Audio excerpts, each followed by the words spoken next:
BJP 4000 கோடி கொடுத்துச்சு. நிர்மலா சீதாராமன் உங்களுக்கு கேக்குது நாக்க பிடிக்கிற மாதிரி கேக்குது. 90 கோடி ரூபாய்க்கு நீங்க விலகத்தை கொடுத்துட்டு இது 4000 கோடி நீங்க என்ன பண்ணீங்க? எவ்வளவு பர்சன்டேஜ் நீங்க பண்ணி இந்த 4000 கோடி எங்க? இதை கேட்பாங்களா கேட்க மாட்டாங்க? நீங்க ஊழல் செய்யாத ஆட்சியா இருந்தா வெளிநடப்பு எதுக்கு செய்றீங்க? எவ்வளவு ஞானிகளா இருக்காரு. ஒருத்தர் மூஞ்ச ஊன்னு காட்டுறாரு, இங்கன்னு காட்டுறாரு. அவரை நிக்க வச்சு பேச சொல்ல வேண்டியதானே? ஒருத்தனை உருவகேலி பண்றது பிரச்சனை கிடையாது. அவர் எதுக்காக வந்திருக்காரு? இந்த மக்களுக்கு நல்லது செய்ய வந்திருக்காரு. அவர் மக்களுக்கு நல்லது தான் செஞ்சுட்டு இருக்காரு. அவரை நீங்க எதுக்கு உருவகேலி செய்றீங்க? உருவகேலி செய்யறதுனால உங்களுக்கு என்ன கிடைச்சிட போகுது? ஜெயலலிதாவோட கொலை வழக்குல யார் சம்பந்தப்பட்டிருக்காங்களோ அவங்க எல்லாம் அரெஸ்ட் பண்ணுவேன்னு சொன்னீங்க. எத்தனை வருஷம் ஆச்சு நீங்க ஆட்சி சொல்லி? ஆட்சியே முடிஞ்சு போச்சு. அது நீங்க சொன்ன வாக்குறுதி தானே? அதே நேரத்துல டாஸ்மார்க் விஷயத்துல இப்போ லஞ்சமா 10 ரூபாய் 20 ரூபாய் வாங்கினாங்கல்ல, இப்ப எல்லாம் அது கஜானால போய் சேருது. 10 ரூபாய் 20 ரூபாய் வாங்குறாங்க தான் கஜானால போய் சேருது. இது வரைக்கும் செந்தில் பாலாஜிக்கு போச்சு, ஒரு அமைச்சருக்கு போச்சு. எவ்வளவு ஒருத்தருக்கு பார்ட்டி ஃபண்ட்னு ஒன்னு சொல்றீங்களா? வாங்கலன்னு உங்களால ப்ரூவ் பண்ண முடியுமா?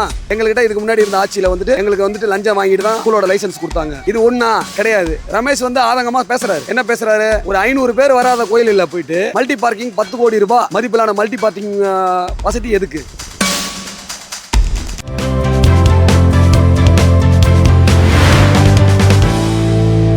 சார் நேற்று அது தெரிஞ்ச விஷயம் தானே. சட்டசபையில் விஜய் பேசுனது மாசா தான் இருந்தது. அவர் மனசுல இருந்த விஷயத்த எல்லாரும் பேசுங்கன்னு சொன்னாங்க. அவர் கொஞ்ச நாள் பேசாம இருந்தாரு. திருச்சியில ஒரு மாநாடு ஒன்று வச்சாங்க, அதுல பேச ஆரம்பிச்சாரு. அதுக்கப்புறம் இப்பதான் வாயா திறந்திருக்காரு. என்ன எடுத்தவனுமே ஊழலுக்கு எதிரான விஷயம், ஊழல் செய்ய விட மாட்டோம், இதுக்கு முன்னாடி ஊழல் செஞ்சவங்களையும் விட மாட்டோம் அப்படின்னும் போதுல அந்த திமுக கட்சியில இருக்கிறவங்க 75 பேர் யாரு, அலிகேஷன் யார் மேல இருக்கு, செந்தில் பாலாஜி யாரு, KN நேரு யாரு, ரைட்டுங்களா? நீ சொல்ல போனா நிறைய அமைச்சர்கள் பேர் சொல்லலாம். ஆனா இப்போதைக்கு ட்ரெண்டிங்ல போயிட்டு இருக்கவங்க செந்தில் பாலாஜி, KN நேரு. நான் என்ன சொல்ல வரேன், திமுக காரங்களுக்கே ஒரு கேள்வி கேட்கிறேன். இப்போ நம்ம பேசுறவங்க கமெண்ட்ல சொல்லுவாங்க, திமுகல இருக்கிறவங்க ஊழல் செய்யலனா எதுக்கு சட்டசபையை விட்டு வெளியே போறாங்க? நான் கேக்குறேன், அவங்க ஊழல் செய்யல. ஊழல் செய்யலனா நீ என்ன எதிர்த்து எப்படி நீ கேள்வி கேட்கிற? ஊழல் செஞ்சாங்கன்னு எப்படி நிர்மாணம் ஆகுதுன்னு கேட்டீங்கன்னா, ஸ்கூல் ஒன்று தொடங்கணும்னா நம்ம பேசின விஷயமே தான், அரைச்சமாவே தான். ஒரு ஸ்கூல் ஒன்று தொடங்கணும்னா அதுக்கு லைசன்ஸ் வாங்கணும். அந்த லைசன்ஸ் வாங்கினா கம்பல்சரி லஞ்சம் கொடுத்து ஆகணும்னு ஸ்கூல், அதாவது தனியார் பள்ளி நடத்திருந்த அனைவருமே பேட்டி கொடுக்குறாங்க. எங்ககிட்ட இதுக்கு முன்னாடி இருந்த ஆட்சியில எங்களுக்கு லஞ்சம் வாங்கிட்டு தான் ஸ்கூலோட லைசன்ஸ் கொடுத்தாங்க. இது ஒண்ணா கிடையாது. ரமேஷ் ஆதங்கமா பேசுறாரு. என்ன பேசுறாரு? ஒரு 500 பேர் வராத கோயில் இல்ல போயிட்டு மல்டி பார்க்கிங் 10 கோடி ரூபாய் மதிப்பிலான மல்டி பார்க்கிங்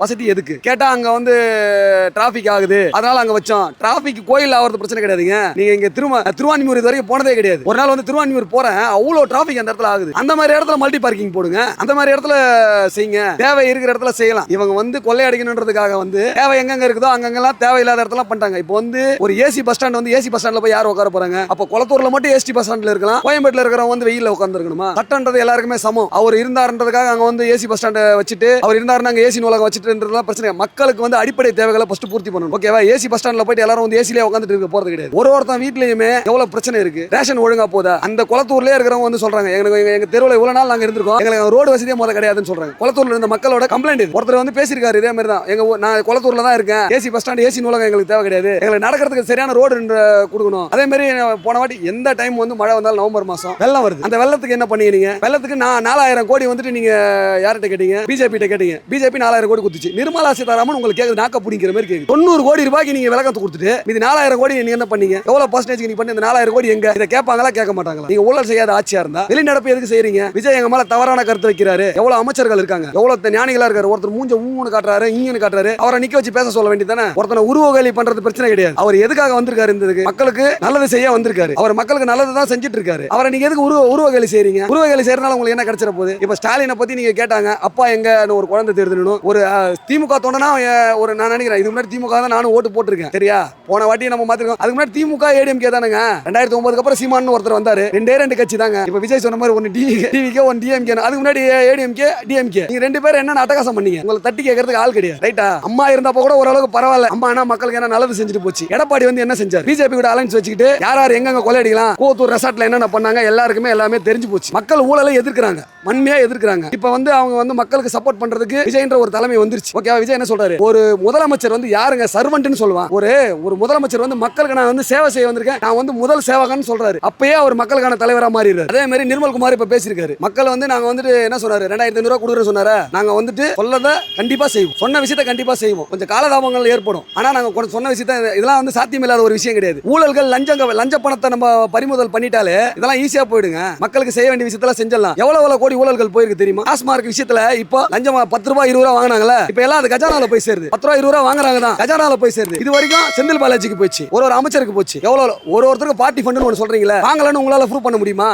நீங்க பார்ட்டி ஃபண்ட் அவர் ஆரம்பிச்சார்ல, யாருப்பா பார்ட்டி ஃபண்ட் வாங்குறது? எப்படி நீங்க இந்த தப்பான அலிகேஷன் வைக்கலாம்? சேகர் பாபு பத்தி சொன்னாங்க, ரமேஷ் பேசினாரு. சேகர் பாபு அதுக்கு சரியான விளக்கத்தை கொடுத்தாரா? ஜேசி பிரபாகரன் சொல்லிட்டாரு, என்னப்பா உட்கார விளக்கமா இருந்தா சொல்லுங்க. என்னன்னா தெரியுது மக்களுக்கு வெளிவட்டமாவே இவங்க வந்து ஊழல் தான் பண்றாங்கன்னு நல்லாவே தெரியுது. ஏங்க கேட்கறதுக்கு அதாவது வந்து உங்களுக்கு மேல ஒரு அலிகேஷன் வைக்கிறாங்க, நீ அமைதியா இருந்தாலும் நீ அதுக்கு சம்பந்தப்பட்டதா அர்த்தம். நீ வந்து வெளியே இப்ப அந்த இடத்த விட்டு விலகி போயிட்டாலும் உன் மேல ஒரு அலிகேஷன் வைக்கிறல. இப்ப என்ன நீங்க திருடன் சொல்லுங்களேன், நான் உங்ககிட்ட என்ன சொல்லுவேன்?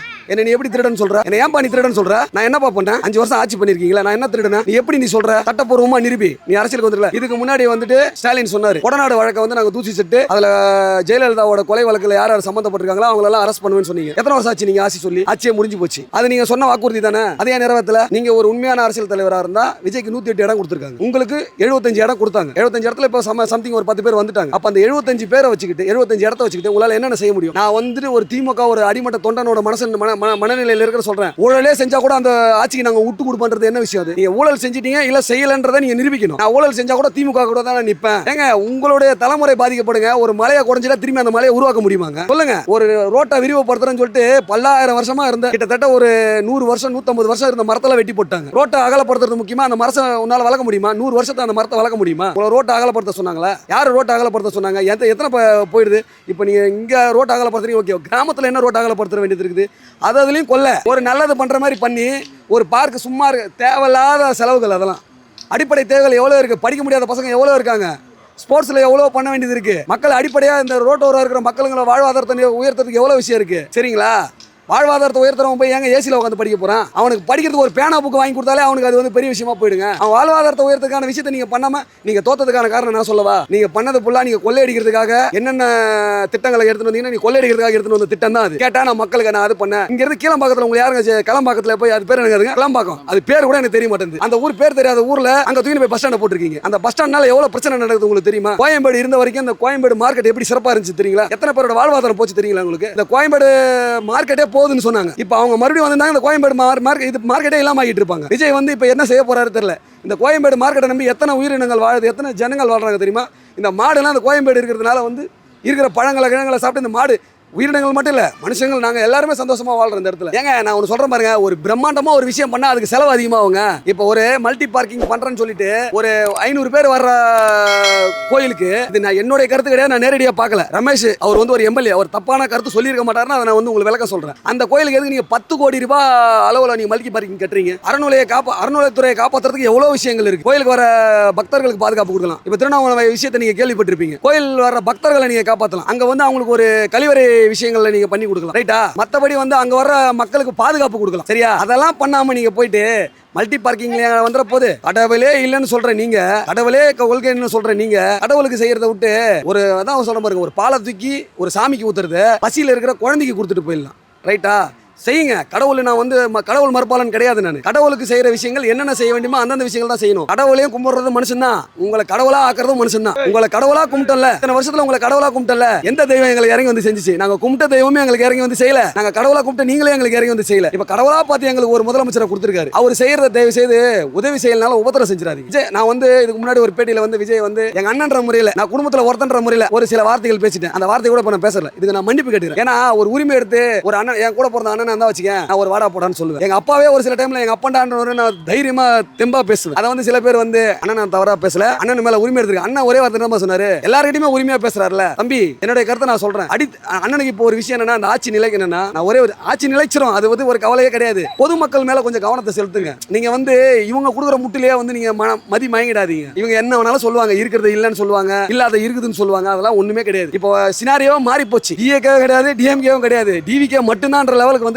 இந்த ஊழல்களை தூசி தட்டி ஒருத்தர் கிளம்ப என்ன ஆகும்னா கடைசியில் யாருமே வர முடியாது. எதிர்கட்சின்ற ஒரு நிலையே இல்லாத ஆயிடும். அதனால வந்துட்டு முடிஞ்ச வரைக்கும் இந்த 75 சீட் இருக்குல்ல, அதை தக்க வச்சுக்கிட்டு முடிஞ்ச வரைக்கும் அதை ஏத்துறதுக்கான வழியை பாருங்க. அதை விட்டுட்டு தேவையில்லாம மக்களை வந்துட்டு உங்களுக்கு ஓட்டு போட்டவங்களை முட்டாளனும், ஓட்டு போட்டு வந்த முதல்வரை முட்டாளனும் தயவு செய்து அப்புறம் சொல்லாதீங்க. ஆக்கப்பூர்வமான வழியில மக்களை வழி நடத்துங்க. இப்பயும் மக்களுக்கு உங்க மேல ஒரு நம்பிக்கை இருக்கு, டிஎம்கே மேல மக்களுக்கு ஒரு நம்பிக்கை இருக்கு. அதாவது உங்களுக்கு ஓட்டு போட்ட மக்கள் இருக்காங்களே, அவங்களுக்கு அதிருப்தியை ஏற்படுத்திடாது, சரிங்களா? என்ன பொறுத்தவரைக்கும் முதல்வர் அண்ணன் அது ஸ்டாலினுக்கு சொல்றேன், அண்ணன் இப்ப இருக்கிற உதயநிதிக்கும் சொல்றேன், மக்களை வந்து தவறான வழிகாட்டுதல் பண்ணிடாதீங்க, கேலி கூத்தாக்கிடாதீங்க. சினிமா வசனங்கள்லாம் பேசி இப்ப நீங்க பேசினா ஒரு தேவையில்லாத வசனத்தை பேசுறாரு, அப்பாவை காணும்னு சொல்லிட்டு. இது யாருக்கு அசிங்கம்? சும்மா இருந்த மனுஷனை ஏன் சீண்டி விடுறீங்க? அதனால வந்துட்டு இப்ப கூட சொல்றாரு, ஆக்கப்பூர்வமான விஷயம் எதனா சொல்லுங்க, நான் செய்யறேன். எந்த அரசியல் தலைவர் சொல்லுவாரு? அதாவது பாட்டாளி மக்கள் கட்சி பத்தி உங்களுக்கு நல்லாவே தெரியும். அவங்க வந்து சௌமியா ராமதாஸ் எப்படி பேசுறாங்க, அவங்களே விஜய்க்கு சப்போர்ட் பண்றாங்க. அவங்க ஏடிஎம்கேல தான் இருக்காங்க, இனி பிரிஞ்சு வரல. விஜய் பேசுறது சரின்னு சொல்றாங்க, விஜய் நல்ல விஷயத்துல தான் போயிட்டு இருக்காருன்னு சொல்றாங்க. அதனால வந்துட்டு அவங்க சொல்ற விஷயத்தெல்லாம் கேளுங்க. அவங்க புள்ளி விவரத்தோட சொல்றாங்க. யாரு? அன்புமணி ராமதாஸ் புள்ளி விவரத்தோட சொல்றாங்க. அதெல்லாம் கேட்டு செயல்படுங்க. விஜய் தான் அதை செய்யணும்னு அவசியம் கிடையாது. நீங்க ஒரு குரல் எழுப்புங்க. மேகதாது விஷயத்துக்கு நீங்க வந்து முயற்சி பண்ணுங்க.